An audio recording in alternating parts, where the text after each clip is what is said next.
Welcome back, everybody, to everybody's favorite American television show, Total BS Podcast live stream. What's up, Justin? I swear it wasn't a 2-for-1 special at the Coyotes team store. Saul and I just decided, we're going to both throw on Coyotes related hats. He's got a Coyotes hat on. I have a Tucson Roadrunners hat. And we both decided we're also going to wear rap t-shirts. We rep that hockey, baby. We rep that hockey. It don't matter. Let's do that hockey. Let's do that hockey. Yeah, there you go. Let's also do that Total BS podcast, man. I'm excited for today's show. We also just happen to be wearing some rap paraphernalia as well. You got a Drake shirt versus Yeezy. I got a little Nipsey Hussle going on. We didn't plan this. It just happened. We didn't plan it. Hey, we got good taste. That's what happened. You know what I mean? So I felt like a little kid getting ready to go to school. I was like trying to pick out my outfit, trying to pick out a hat. It's like, oh, Saul's gonna really like this. Let me throw some flavor. Let me throw a Roadrunners hat with a Six God versus Yeezus shirt. Come to find out, you had the same mindset, and that's why we do what we do, brother. Great minds think alike. Here we go. Your fans just might turn into our fans. Be cool, it's just part of the program. Spit your best 16 if you must. You're not whack, you just sound whack rapping after us. Yo, your fans just might turn into our fans. Be cool, it's just a part of this program. Spit your best 16 if you must. You not whack, you just sound whack rapping after us. Just like every single week, if you want to participate in the show, drop a comment on whatever stream you're watching this on. I know we got some followers on my Twitter page and on Periscope, and then our YouTube channel, our Facebook channel, and also on Twitch as well. So we are, we try to hit every single social media platform. Absolutely, and we want to make this as interactive as possible. The Sunday podcasts are always the ones that you need to participating because we do our middle of the week podcast, but we just record it. We talk about some important things, and then we upload it to Apple Podcasts and Spotify, which you should most definitely subscribe to. But our Sunday podcast, we're on YouTube, we're on Facebook Live, and since you have the ability to watch us, why not drop some comments, make this as interactive as possible, and we can make this a fun podcast for everyone. We know that we have a blast, but we want to make sure that you guys have a blast too. So help us out. Like Biggie said, I can bring my friends, you can bring your friends, and we can all be friends. You know what I mean? We do this every weekend. All right? Is that all right with you? Yeah, keep banging. There we go. All right, on to the next thing, baby. We like Justin said, we got a lot of stuff going on today. We're waiting for Bijan Robinson, who is probably the best freshman running back in the country coming into this college football season. Knock on wood, we have a college football season. We're waiting for him to join us. But along with that, man, this was a busy week, especially when it came to Major League Baseball and the NBA. Some unexpected news with the NBA. I think that's a good place to start is with the NBA. Obviously, we all know about the 22-team plan, 1,600 personnel in this bubble in Orlando. But major thing happened over the weekend with Kyrie Irving leading the charge in an 80-person telephone call. And essentially, Kyrie was saying they should sit out because the eyes of the world are waiting for a distraction, essentially, to paraphrase, are waiting for a distraction to take everybody's mind off of what's really going on right now. And I think the important thing right now is that because of what has happened with George Floyd and the George Floyd protests and the Black Lives Matter movement, more importantly, there's a sense of concern that if we get back to sports, people will completely forget about it and move on like has happened in the past. But I know that's one thing, and as we move forward, Kyrie has been known to be kind of a little bit of a diva, a little bit of a tough pickle to deal with. LeBron has said as much. People know this. That's his rep. So nobody knows if this is like this is a true feeling from his perspective. He says it is. I'm going to take him for his word because I don't know the guy. If that's what he says, that's the lead. And he's not the only one that has felt like this either. There's been other people on the call. I think Carmelo Anthony was one of them as well, saying this is something they should strongly consider, is not resuming the NBA season until some legitimate change happens. However, you have those Twitter followers, those Twitter haters, those Twitter trolls that are out there like, really easy for Kyrie to say that since he's already out for the rest of the season due to a shoulder injury. And, so I don't know, Justin, what's your take on the whole thing? I was like those other Twitter followers at first because we didn't have all of the information. So when we first heard the reports that the NBA players were having this meeting to discuss, better ways to move forward with this reentry plan, as soon as I heard Kyrie Irving was at the forefront, I rolled my eyes just like everyone else because Kyrie Irving, like you said, he's a diva and he has this long history of just doing things where you just sit there and just roll your eyes. I mean, he's a flat earther. He's a flat earther. He's a flat earther. He's a flat earther. He believes the earth is flat. So that says everything you need to know about Kyrie Irving. But I mean, from the time that him and LeBron were together winning championships and one championship in Cleveland, he wanted to be that number one guy. He wanted to be that person that could be a franchise player. So, he ruffled the feathers of LeBron James, and it seemed like there was a rift in the relationship. Then he goes to Boston, and now the young talent in Boston doesn't really like him, or Kyrie Irving isn't as welcoming, or he has these unrealistic expectations for guys like Jason Tatum and Jaylen Brown. And so there was a division. There was Kyrie Irving doing his thing, and then you have all these young players doing their thing, and it just didn't work out in Boston. But you looked at his mentality and how he treated those guys. Now we're here in 2020, and he's at the forefront of possibly not having the season finish out because we were all positive. We were optimistic about the NBA returning on July 30th and then carrying over into October. But then, Kyrie Irving, and I applaud him for this, actually. This is the one time where I'm like, I'm totally on board with Kyrie Irving because I thought Kyrie Irving doesn't want to see LeBron James win another championship. He is that petty to the point where he doesn't want to see a guy he was former teammates with go out and win a championship because the Lakers are going to be in the mix to win that title. But then Kyrie Irving came out and said, no, this isn't about whatever you guys think it is. It's about really what's going on in the world. There are so many bigger issues going on that we need to fix. And I know people want this distraction and they want to see the NBA season be played out, but we have a platform and this is a chance for us to really make a change. I get the coronavirus concern and the spread when you're in this bubble because you have to test 1,500 people. And considering a lot of cases have spiked over the last couple of weeks, there's a strong possibility that at least one or two of those people out of the 1,500 are going to test positive. But with the protesting, with just so much more important things going on, basketball is the last thing that these guys need to be worrying about. And I appreciate that. I know Kyle Kuzma said, some of us just want to go out there and compete and play basketball. That's it. But right now in 2020, basketball has got to be on the back burner. There are way more important issues that we need to deal with. And you know what? I applaud Kyrie Irving. I really do. I for the longest time, my entire life, really, I have enjoyed the distraction of sports. And I think selfishly and honestly to my own detriment. I think there was a couple years ago when Kaepernick did his thing and some of the players came out and voiced their support of what Cap was doing. And there was a moment where you thought, man, are they going to play next Sunday? And I remember very distinctly having a conversation with somebody that has been in the broadcast industry, has been around for a very long time. And he said, there's no chance. There's no chance. There's no chance. Money means too much to these guys. There's no chance. And now I'm sitting here with the eyes of the world looking down on these protests and wondering what would sports have meant if they had been going on right now. I don't know if the protests would be as severe as they are.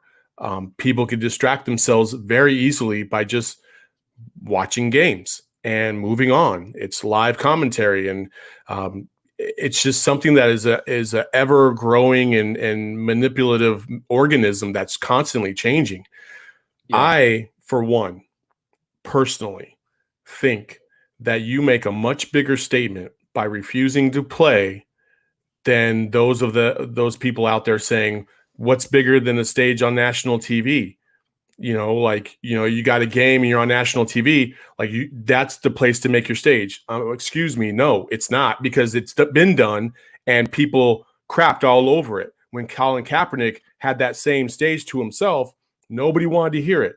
And so what influences the powerful more than taking money out of their pocket? That's the ultimate factor in this, right? So you're going to take a hit, sure, but by not playing, you're really making a statement to a lot of people who can actually make a lot of decisions to affect all this change. Well, and Saul, when you said use your platform, yes. Oh, you can go into this bubble. All eyes are going to be on the NBA because there's nothing else going on in the sports world in the United States. I know overseas soccer, rugby, international sports have come back, but in the U.S., there's nothing going on right now in terms of team sports. So all eyes would be on the NBA. And I understand a lot of people's argument when they say that right there, using the bubble as your platform to address these issues is, it could be the right way. But like you said, Saul, so many people have used their professional platform to shed a light on this issue. Cap did it silently during the football season. And then was it 5 years ago, when the ESPYs went on and you had LeBron James, Carmelo Anthony, Dwayne Wade, and Chris Paul all stand up on the stage and use their platform to address this issue. And here we are in 2020, and some things just still haven't changed. So we have to figure out a new plan. If you really want change in this country, you have to do something different. If you do the same thing over and over again, that's the definition of insanity. Here we are in 2020, nothing has resolved. So maybe these NBA players can say, you know what? We're going to sacrifice us playing, and we're going to address these issues. And I understand a lot of people say, well, they're not really sacrificing. I have an issue with Doug Gottlieb, because Doug Gottlieb tweeted out Pat Tillman actually sacrificed. And it irritates me. No, he said Pat Tillman sacrificed everything. Sacrificed everything. That's what Kyrie said. He was willing to sacrifice everything, and Doug Gottlieb tried to make Pat Tillman the voice or the point of that. Why are we using Pat Tillman as a prop still? What Kyrie Irving is doing and what Pat Tillman did, it's totally different. Okay. But it's not, Justin. They both wanted to fight for justice. They both wanted to fight for equality. They wanted to end terrorism. What is happening to the Black community? Cops are terrorizing the Black community. That's why this is all going on right now. So for him to say one is more important than the other is trash. I know Pat Tillman lost his life, and God rest his soul. He's one of my biggest heroes of all time, because there's just very few people in the world that are willing to sacrifice that amount of money. And then he ends up getting killed in friendly fire, and he gave his life for his country. That's the ultimate sacrifice, right? But don't sit there and demean what Kyrie's trying to do, or the NBA players might be trying to do for equality for other people. We just saw a man with his knee, with a cop's knee on his neck, die. Well, did he make the ultimate sacrifice? It wasn't by choice, but it happened, And so to demean what Kyrie's trying to do, Doug Gottlieb could go jump off a cliff for all I care, because that's BS. That's BS. It is. And that's not a plug for the show either, by the way. I gotta make it lighthearted. Sorry, man. It reminds me of the Family Guy skit when you find out the title of the movie actually in the movie, and it shows him in the movie theater, and he hears the title and he goes, "Oh, there it is. There's the title." No, it was. I know it wasn't a shameless plug, Saul, but I just don't understand why you have to bring Pat Tillman in it. That can't be And the measuring stick for every single person and, trying to get what's right in the country. And you notice when Colin Kaepernick kneeled during the national anthem, people brought up, well, X, Y, and Z. I have so and so who's a family member who fought overseas in Iraq and Afghanistan for these rights. And it's like it's never been about military. It's never been about the flag. It's about systemic racism in the United States and peacefully doing something about it. Well, Baker Mayfield just said something about it yesterday, and he said he was going to take a knee. And then people came at him hard on social media. Oh, you're disrespecting the flag. You're disrespecting the country. And Baker Mayfield straight up was like, yo, you can miss me with that shit because I don't care. Because this is about what's right for everybody. What equal rights truly means at its core. Why the Constitution was built to support and defend every single person in this country, not just the select few. And then J.J. Watt does the same thing today. And somebody said, or actually somebody had already socialed out on because of the Baker Mayfield thing. There's no way you'd ever see J.J. Watt doing this. And J.J. Watt replied by A, don't speak on my behalf. And B, if you can't understand why people were taking a knee for the flag, then you don't want to listen to anything anyway. So don't worry about me. J.J. Watt's probably one of the few people out there. Not few people. There's a lot of NFL and NBA players and Major League Baseball players that are really active on this. But J.J. Watt is one of those ones that I feel like has a good grasp on what is going on in his community, what is going on in his country, and wants to do genuinely what is best for the people around him. We saw it time and time again during the hurricanes in Houston, and now he's going to take a stand as well. It's just when you start to use the flag as your blindfold, then you lost me. You lost me. And I think a large portion of this country is starting to understand that. So we'll see. We'll see what happens with that. We'll see if the NBA ends up coming back. Go ahead. Yeah. No, I was going to say, and it's not just Kyrie Irving. He's not standing alone in this at all. You mentioned Carmelo Anthony. Dwight Howard is also, a player who has expressed his opinion on this topic. And to think about this, Saul, Dwight Howard joined the Los Angeles Lakers, found a role, and the Lakers are the number 1 seed. They're the favorites to win the NBA championship. Dwight Howard still hasn't won an NBA championship as a player. The fact that he is willing to kind of put his title run on hold or possibly risk winning a championship for this issue, I mean, it says everything you need to know about how heavy this topic is. And like I said, I initially thought Kyrie Irving was just a guy that was going to ruffle some feathers just because he was hurt and he didn't want to see his former peers win a championship. But I appreciate Kyrie and, his name being attached to this. I'm just so grateful for it. And I think it's really awesome. Well, we'll see if it comes to fruition or what the players really have to say as they move forward and things become more and more real. Obviously, you still have the COVID situation, and you and I both know here in Arizona, it is becoming a hot spot here in the country. Now we have surpassed New York in terms of confirmed cases, like a high spike in confirmed cases or something to that effect. So it's just crazy all the way around. But we'll see. We'll see what happens with that. With Major League Baseball, though, it's the gift that keeps on not giving. It's just, man, I don't even know where to start with baseball. Essentially, what's happened is the final proposal by the players was $89, full prorated salary. The owners came back. They said, no, how about 70 at 80% or 85%, which essentially Rob Manfred can authorize a 48-game season at full prorated salary, no questions asked. Like, you have to do it. You have to play. If the players don't abide by that, then they break their own labor law, and it becomes a big show, right?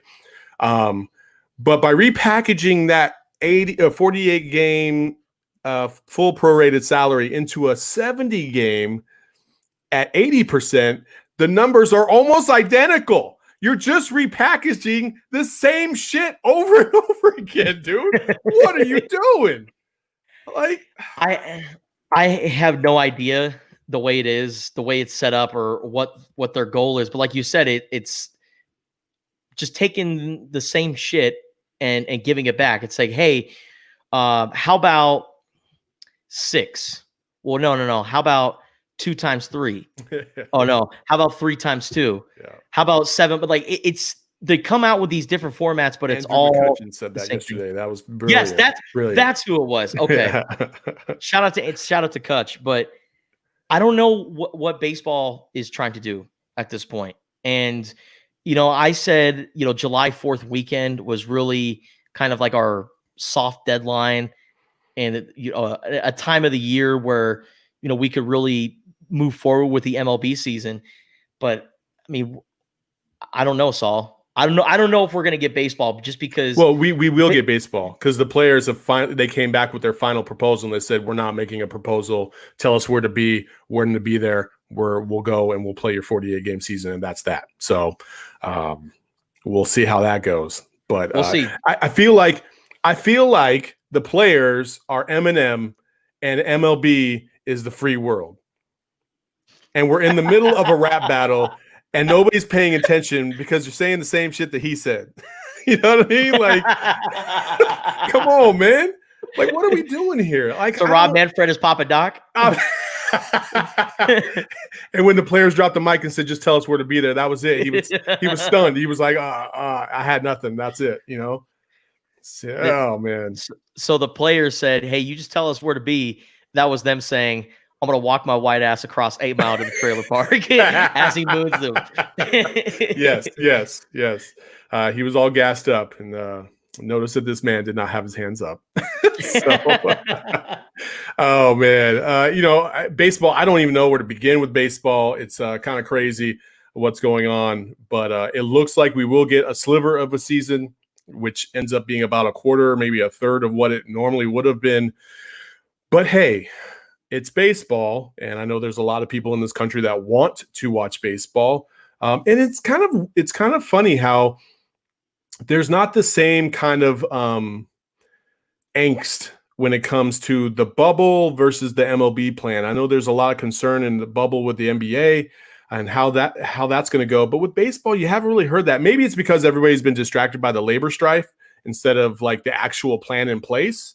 Which I'm sure we're going to get to. And man, if we have to sit here another month while they figure out a plan to get back into action, I'm going to lose it. I'm going to lose it because you've had 4 months. Like, what is the deal? Mm-hmm. Who knows? With baseball, are they talking about tracking them and taking the extra measures like the NBA? I haven't heard anything to anything. It's only been labor stuff that I've heard in the last couple of weeks. So maybe baseball is further behind than we thought. Maybe. And maybe they play August and September, and then they do the playoffs in October, and then they wrap it up. I know that the owners don't want to play in November. I know that for a fact. But I mean, at this point, who knows? The NHL is back practicing. And they laid out what they're going to do upon their return. Now, they have a phase system that they're working with in order to try and get everybody. And they kind of have a bubble scenario going too in 2 different places. At least that was the proposal by Gary Bettman. So who knows what's going to happen with them? It's all over the place with Major You want to know League what's Baseball. that? Is New Zealand opened up, I believe it was a soccer or a rugby stadium, and there were fans everywhere. Full capacity. New Zealand social is distancing, full capacity because they haven't had any new cases in 3 weeks. Yes. Man, what plan is New Zealand on? Meanwhile, the United States, it just keeps increasing. And I'm starting to see, countries who actually social distanced, actually follow the rules. Hey, sports came back over the summer. Things are great in New Zealand right now. Yep. Meanwhile, There's a lot of concern with COVID-19. I understand the NBA also has other issues that they wanted to discuss that's going on in the United States right now. But yeah, it's the dodo. It's like the dodo way of life right now. You remember Ice Age and the dodo birds, and they kept falling off into the tar pits and the volcano, and they died one by one because they couldn't learn from their own mistakes over and over. It's like the dodo way of life right now. It's like people like just suck it up for a couple months and maybe we're out of this. And I know everybody has their own theories and, oh, this isn't real, or it's just like the flu and blah, blah, blah, blah, blah. All I know is if sports leagues don't come back because they're afraid of COVID-19, that's all I need to know. That's all I need to know. I want sports to come back just like anybody else, but I want it to come back for the right reasons. A, COVID gone, or not even A. It's, I would say A, the Black Lives Matter movement, and to do what is right for this country. And then B, COVID. I mean, you could call A, B either way, but man, it's just because there could be no room. There could be no space for Major League Baseball to return because Arizona was viewed as one of the states that could possibly host a bunch of teams. If they want to adopt the bubble system or at least play at Chase Field or the other, stadiums in Phoenix. But like we talked about, Arizona is this hotbed of increased COVID-19 cases. Florida, you lived in Florida for a little bit, Saul. We all know about Florida, man. I lived in the Florida armpit of Florida. Florida is not America. I don't even consider. I don't even consider Florida a part of the United States. They're just Florida they're just is there. Man, it's just crazy, man. It's just I thought Florida as a West Coaster. When I got my assignment to Florida, I was like, oh my gosh, beaches. And like, I was thinking like Miami. And then I got stationed in the panhandle of Florida, which is pretty much like lower Alabama. And it was not what I thought it was going to be. I went to Florida State and it was nuts. It was crazy and like not in the best ways. And I very distinctly remember I'm at Herbert Field Air Force Base. Okay. That's right. That's like 30 miles east of Pensacola, if you know that area. And I was about to go, I was dating a girl who was at Florida State. And so I told my supervisor, hey, I'm about to take off for the weekend, going to FSU. He was like, hey, don't stop in this city. I forgot. It was like, it started with a D up in like right by the I-10. I was like, why's that? He's like, dude, you're black. Don't stop there. And that was the first time I had ever heard of a sundown town. Have you ever heard of a sundown town? Pretty much, if you are a person of color, don't go into that town and don't get out of your car. Don't go into that town after daylight. Essentially, they have another place in Texas that's like that, and there's a couple of them all over the country. But yeah, it's one of those places where they're known to be racist, and it just blew me away. I was like, man, really? In Florida? I thought Florida was going to be like all types of different people. No, I didn't realize how crazy it really was. I'm playing golf on the golf course and there's alligators all around and whatnot. I'm like, what? This is nuts. And they don't even mess with you. They just watch you play golf. I'm like, all right, cool. I'm not turning my back to you.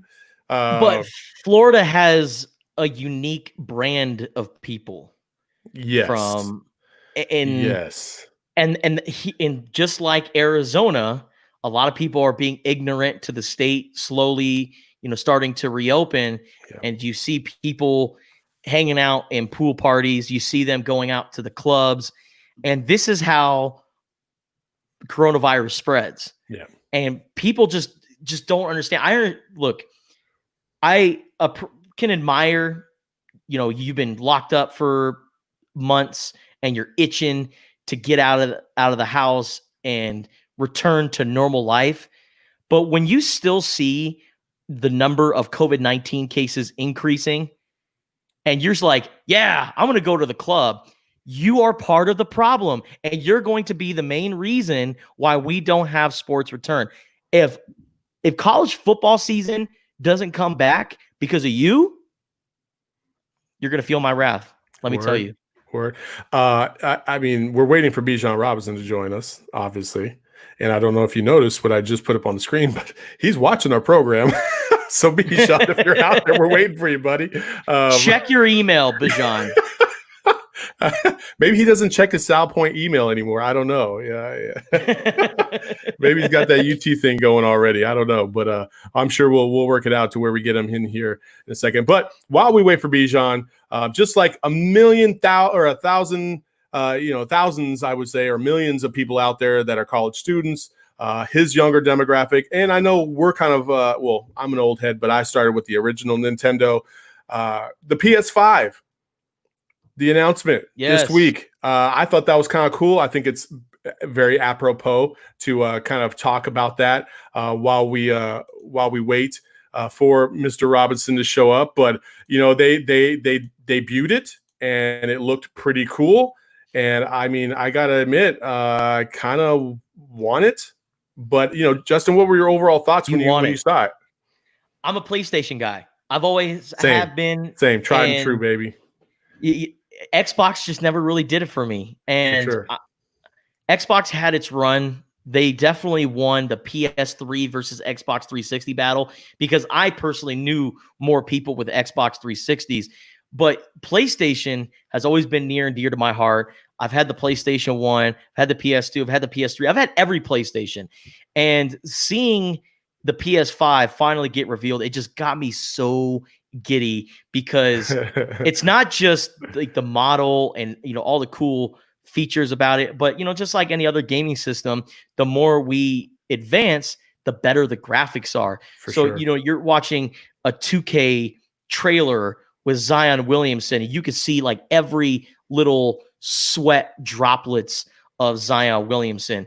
And I don't know if I'm going to pay however much it costs right away, because have they come out with a price yet?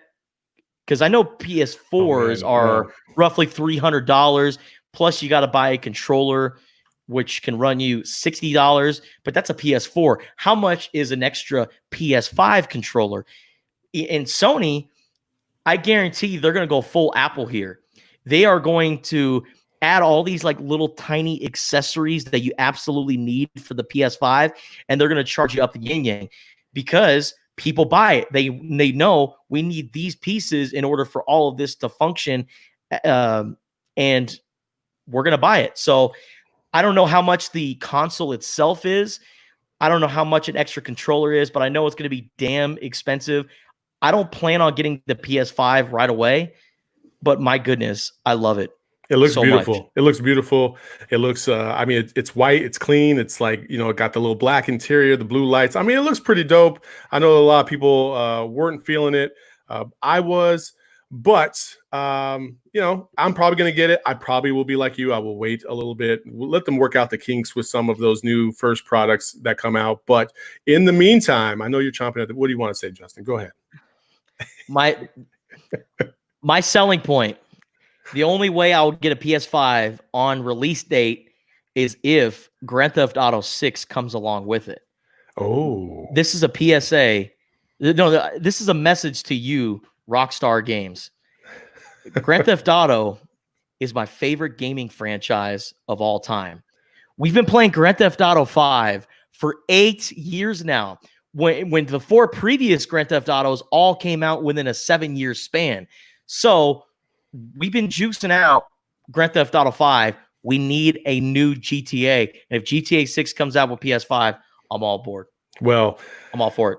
Well, let's see if our next guest shares those same sentiments. But I mean, hey, there's not much more that we can say about this young man. Bijan Robinson is the best freshman running back to come into college football this season, at least rated by a lot of the scouting services. I mean, he did everything you could possibly imagine at Sal Point High School. He was All-State. He was like Gatorade Player of the Year. Like he's the man. I mean, what do you want to say? And if you don't believe me, check this out. Rage on that beat, going crazy.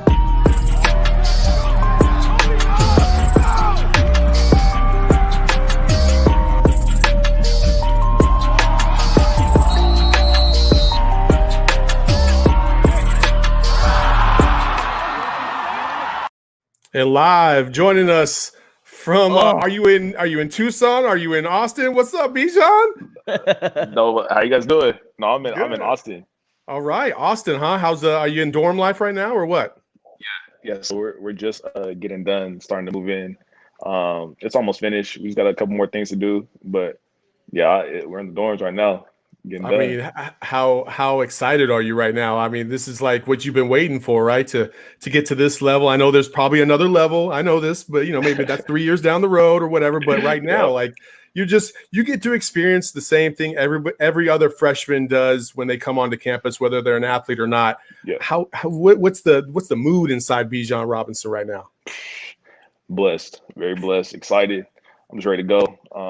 I got to wait a week because the virus. So the dude that moved in today, they got to kind of wait and just get tested on some things on the COVID test and just get tested on your body and everything. But when we get ready to go, it's go time.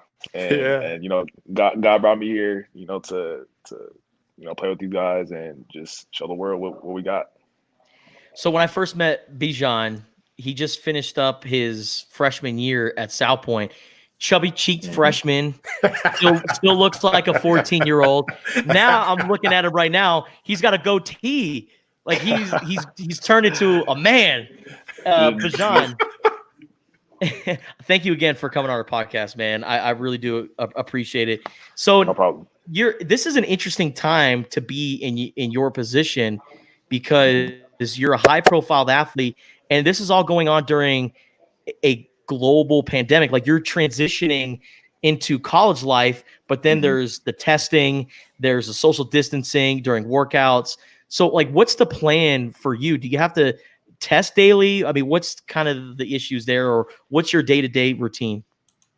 Yeah, so you test now, and then they'll see like if you do test positive for it, then you have to kind of quarantine yourself for, I think, 7 days. But they'll test you daily. We got to keep taking these daily screeners on our phone, on the Teamworks app to see if we're okay or not for that day, or if we're feeling well. But for the virus, yes, we have to just keep testing daily. I actually have a test tomorrow for my first test. And then, the team will get their testing done today. So, I mean, it's a scary time, but we do got to make sure we're all safe and not, giving it to other people or getting it as a team, so we don't have to get quarantined all the time. One of the great things that people can do is compartmentalize, right? And I think, especially right now, you got to worry about the virus, yes, but you also got to worry about getting your mind right for the upcoming season, should there be one, right, and getting yourself prepared. How was that training process from your last game at South Point to right now? Like, how have you gotten yourself prepared for the college game? I mean, just year by year, me getting bigger and bigger. I think the transition really started where I really get to see like college workouts and how things are going to be in this level with my new trainer. Her name is Carly Garrett. She trained a whole bunch of NFL guys. She's been to the Olympics herself, and just seeing that Olympic lifting training and the different types of movement for your body that that will be effective in college football, just like I was in high school, and keep improving from what I used to be and to now. I mean, I feel like the transition will be pretty smooth. I know I just gotta, get used to the speed of the game and how college football is. But I feel like when I get used to it, it'll be a pretty good transition. So tell us about the other freshmen, the players, just getting adjusted to the teammates. Different than your high school teammates because you're now at a big boy level. But what's it like being around the guys? No, it's super dope. I mean, we all have group chats. So I talked to every player already, and even coming in, these last 3 days, it's all been love and, just happy to see each other because we know, we can be something special. I know we will be, but just us as friends, as friends first, brothers. We just all talk to each other, see how everybody's doing, and it's all love. When we see each other and get here for the first time, and when we get ready to compete, then we'll go from there. Bijan, obviously, what's going on in the world today, and with the Black Lives Matter movement.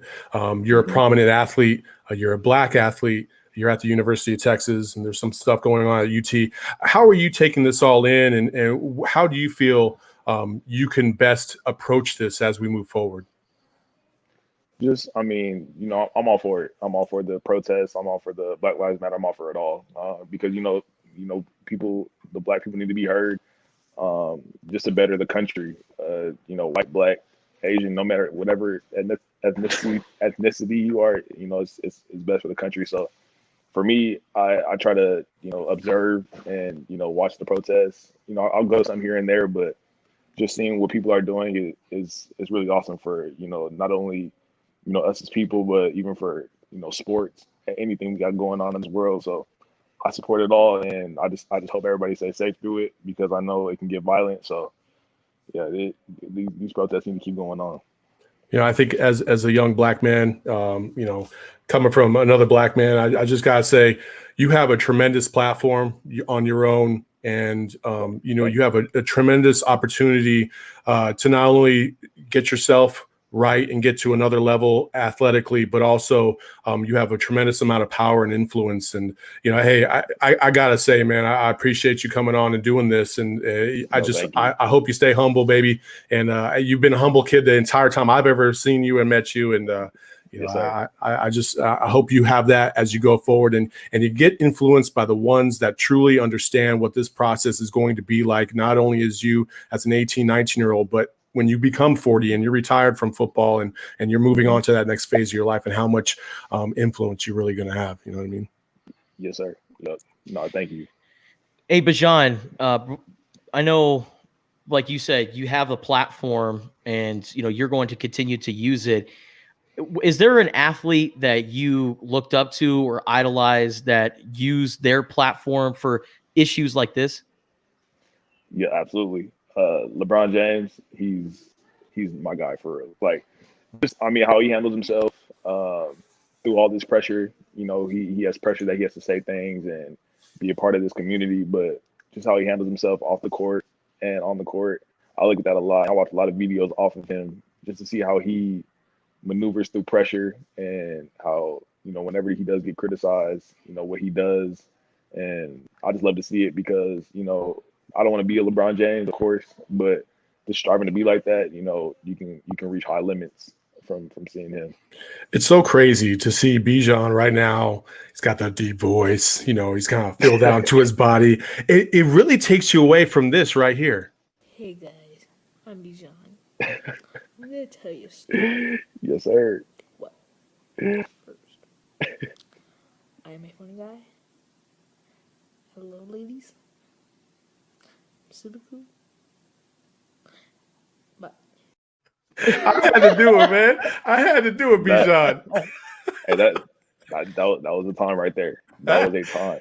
I mean, how much confidence did you have when you were, what was that, like 8, 9 years old?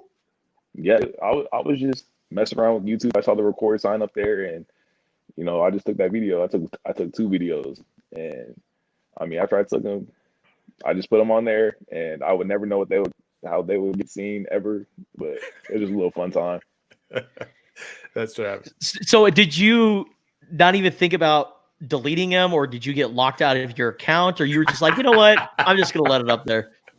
I just let it up there. I don't even know what that account was. I don't know the password or nothing. I just left it up, and one day people will see that. That's awesome. That's awesome. Yeah, Justin, you got anything else from my man Bijan or what? Yeah, because he just moved to Austin, Texas, and Texas is one of the states in this country that has some very delicious barbecue. Oh yes. Oh yes. So Bijan, is there a place? Is there a certain style of barbecue that you really like when you go out there to Texas? I have to do a little observing, see what they got. I know I'm trying to eat this brisket that everybody's talking about. I know that brisket good, but yeah, I just gotta see what's out here. I know I've been moving these past 3 days, so we've been to like fast food restaurants. Whataburger here is a little different though. Different in Arizona. How so? They just make their stuff. It just tastes different. The meat tastes different. The fries taste different. It's everything's a little different. And they have Dr. Pepper shakes. Have you ever had that before? I've never had that. It's the best milkshake you ever had. Never will. Pepper steak. Yeah. Franklin Barbecue. Check that place out. You might have to wait because you're Bijan Robinson and you play for UT. You could probably get the hookup and get to the front of the line and not have to wait at 5 o'clock in the morning like I did. But there you go. There's a good spot to check out. There's tons and tons of great barbecue. I have family in the Austin area, so I'm familiar with it. But there you go. Bijan Robinson joining us today on the Total BS podcast. Bijan, best of luck to you, brother, and I hope you stay safe in more ways than just COVID, but also on the field, and you continue to produce like you did all throughout high school. You were a model citizen while you were here, and if there's any kid out there that wants to look up to somebody who did it right, you were the guy. Thank you. Absolutely. Yes, sir. No, I was going to talk to you guys. I will echo that. For sure. All right. Take care of yourself, Bijan. Thank you. Yep, you guys too. Do you think? Bijan Robinson from the University of Texas, a bright young man with a bright young future. Hook 'em horns, baby. That's what I'm talking about. We don't care. We don't rep any school when we're on this show. We love all the schools. We love all the players. So if you saw Bijan on there and you want to come on, just come on. And we talk about a number of things, but I will say this. Don't have an embarrassing video on YouTube. I don't think it was embarrassing though. It wasn't embarrassing. A lot of confidence. You know what I mean? I like that. He was like, it's like adorable. The ladies. I like to have fun. I loved it. Super fun guy. Super fun guy. Hello, ladies. What's so funny is the first girl I ever asked on a date, I think I used that quote and it did not work for me. So, we'll see. And probably a little bit better luck for Mr. Robinson than it was for me, for sure. But Bijan Robinson, thank you for joining us. Future Heisman winner. Absolutely. That's who I would have my money on. But Justin, we've come to the time of the show that we love to go to. It is Don't Be That Guy. And I will let you start it off first with this gentleman who had a bad week. So you had a bad day. Oh, boy. So this guy who looks like a bootleg version of Hank from Breaking Bad, the DEA brother-in-law agent. So this guy, Ray Cicerelli, or I don't even know how you pronounce his name. I'm assuming it's Italian. You know why we can't say his name? Why is that? Because we've never heard of him before. Yeah, exactly. I don't even know if it's Cicerelli, Ciccarelli. I don't know. But this guy, Ray Cicerelli, that's what we're going to go with.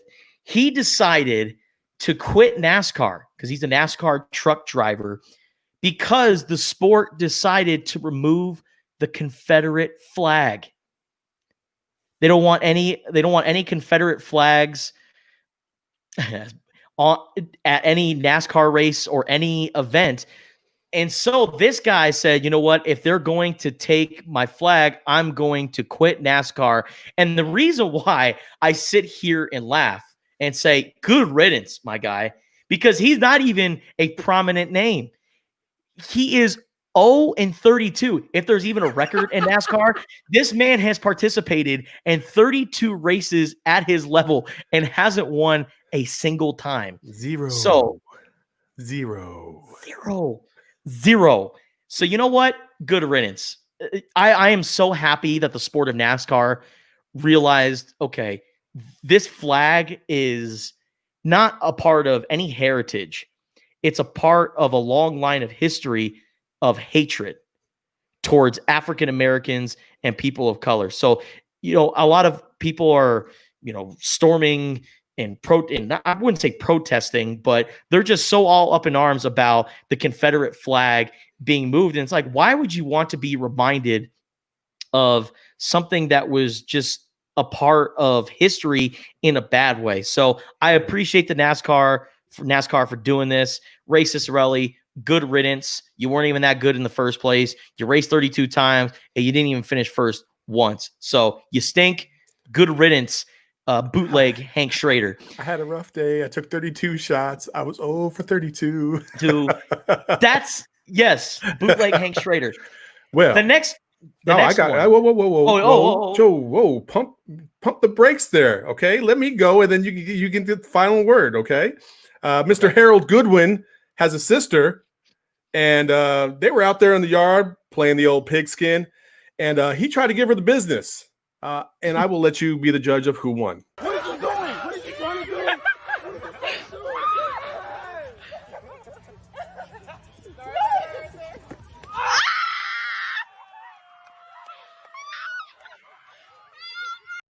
There you go, baby. Mr. Harold Goodwin, take that L. Don't be that guy. He tried to rough out. Man, it was completely defensive pass interference from the get-go. And he's talking trash. He's pushing her all over the field. But good for her to stick with it. And she makes the final grab. Mr. Harold Goodwin, don't be that guy. He messed up. I knew he messed up right away because she lined up. And the definition of muscle in that woman's leg, you knew right there. Oh, yeah. That family is no joke. Like, they have a lot of athletes in that family. Yes. I knew right then and there, she's going to give him the business.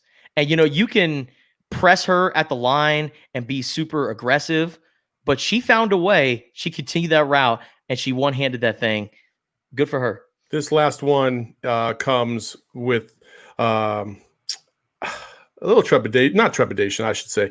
It just comes from the form of a distasteful woman, in my opinion, by the name of Laura Ingraham, who is a Fox News host and is completely biased in her coverage against Black people. I will say it just like that, period. But she wanted to take the side of Drew Brees, while previously she wasn't so fair to another superstar athlete. It's always unwise to seek political advice from someone who gets paid $100 million a year to bounce a ball. Oh, and LeBron and Kevin, you're great players, but no one voted for you. Millions elected Trump to be their coach. So keep the political commentary to yourself, or as someone once said, shut up and dribble. Well, he's allowed to have his view about what kneeling and the flag means to him. I mean, he's a person. He has some worth, I would imagine. I mean, this is beyond football, though. This is totalitarian conduct. This is Stalinist. And by the way, on the streets of New Orleans, we're looking at live pictures. They're shouting, F Drew Brees. Wow. That's what this moment has done to the beautiful team spirit of the New Orleans Saints. He's a great Christian man.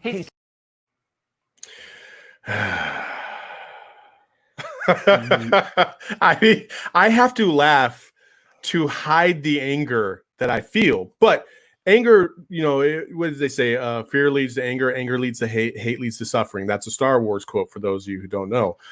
But Miss Laura Ingraham is completely hypocritical in her comments when it comes to LeBron James and Drew Brees. And I think the reason is obvious. Justin Spears, this is your don't be that guy. Why don't you take the floor, sir? Don't be that gal. Don't be that gal. Two parts to don't be that guy. And I really wanted to address this, but then Ray Cicerelli came along, a.k.a. bootleg Hank Schrader, and I decided to say, okay, we're going to have two parts to don't be that guy. Laura Ingraham. Oh, boy. She is the worst, Desi. She is the worst. She told LeBron James to shut up and dribble. And then pretty much the same topic of conversation, she told Drew Brees, he's allowed to have an opinion. He's human. So if Drew Brees is allowed to have this opinion and he's human, what does that make LeBron James in your eyes? And this woman is on one of the biggest media platforms in the entire country. It makes me shake my head. And like you said, Saul, when I first saw that video, I laughed, but it wasn't like an actual, oh, that's kind of funny. It was laughter to hide the frustration and the anger. And yeah, we have a phrase for that. It's like, oh, this mother. You know what I mean?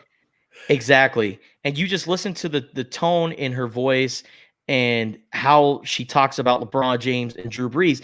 And then she also said about Drew Brees, this goes deeper than football. So what about LeBron's comments?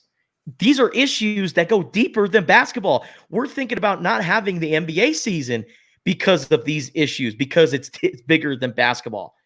Shout out to Kyrie Irving for that.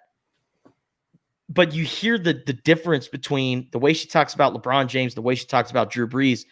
And you know what? I don't even have to say it. It is as clear as day, the bias towards LeBron James. And yeesh, I have no other words other than don't be that gal.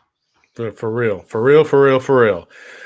Man, hey, you know what? That was a pretty good show, and first of all, I have to say this. There have been a lot of people that either watched our broadcast last Sunday when we had a roundtable on race in this country, and we talked to several people from different backgrounds, different ethnicities, and it was a good discussion because I think we learn a lot when we listen to more than just one perspective.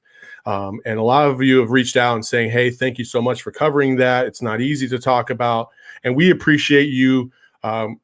One thing Justin and I have talked about from day one, and we continue to talk about and we continue to promote, is that this show, this Total BS podcast that you guys are now taking in, right, is just not something that you're going to see on your local radio show. You're not going to see it on your local news. We're going to talk about everything, from what's going on in the country to what's going on with your local sports team and everything in between. It's a wide gamut. We try to have fun as much as possible. Trust me, we want to have fun. And that was the whole premise behind this show in the first place. But when real life happens, you can't ignore it, especially when it comes at the hands and the lives of people that are being impressed in this country. So we want to deal with that the way we want to deal with that, because this is our damn show. If you want to do it in a different way, do your own damn show. But we've had a lot of love. We haven't had too many negative people give us feedback, and we much appreciate every single one of you out there. And even if you have a differing opinion, hey, we're all ears. We're all ears, because I think that's part of the discussion, is to find out what a perspective is and how we can share our unique experiences to come to a happy medium to where we can all just survive together and get along and get what we were promised as a birthright, right? That every citizen is treated fairly. And that's all. That's all we want. And it's okay to hear someone else's opinion and their voice and have your opinion be changed.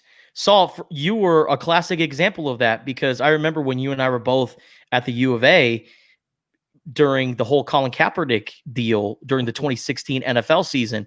And I was like a lot of people and thought, okay, this to me seems like a disrespectful route.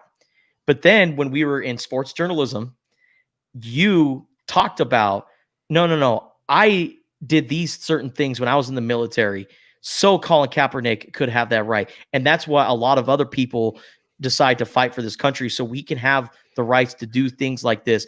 And Saul, after listening to you talk about it for a little bit and hearing other voices, it totally changed my mind.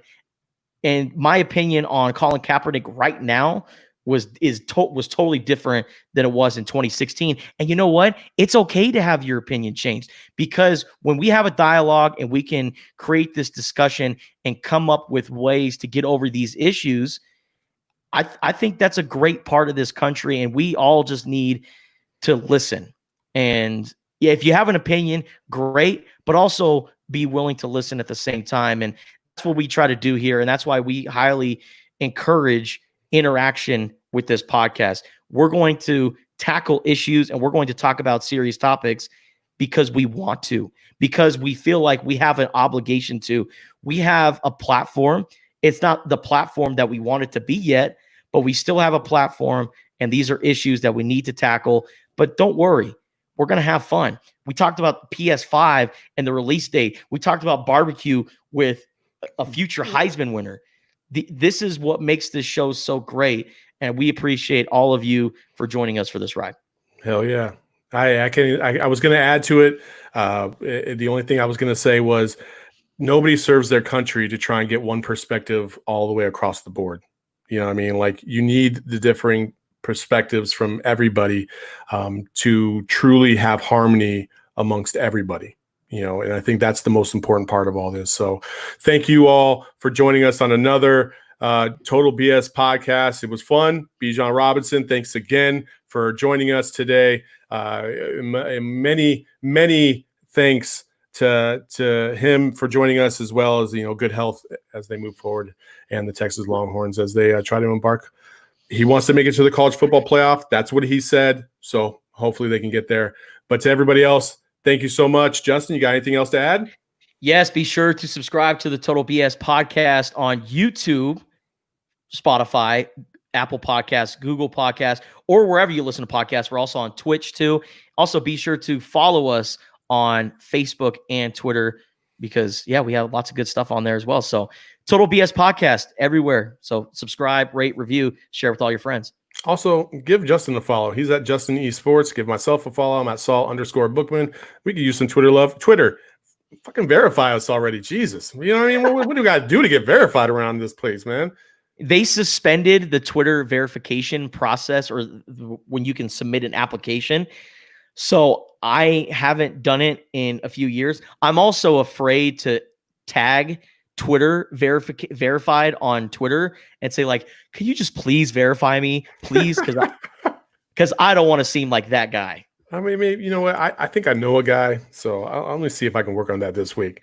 But please verify us. Please, I need validation. The only thing I need. That's it. That's it. Oh, man. Until next time, that's Justin Spears. I'm Saul Bookman. We'll see you when you see you. Peace. Your fans just might turn into our fans. Be cool, it's just part of the program. Spit your best 16 if you must. You're not whack, you just sound whack rapping after us. Yo, your fans just might turn into our fans.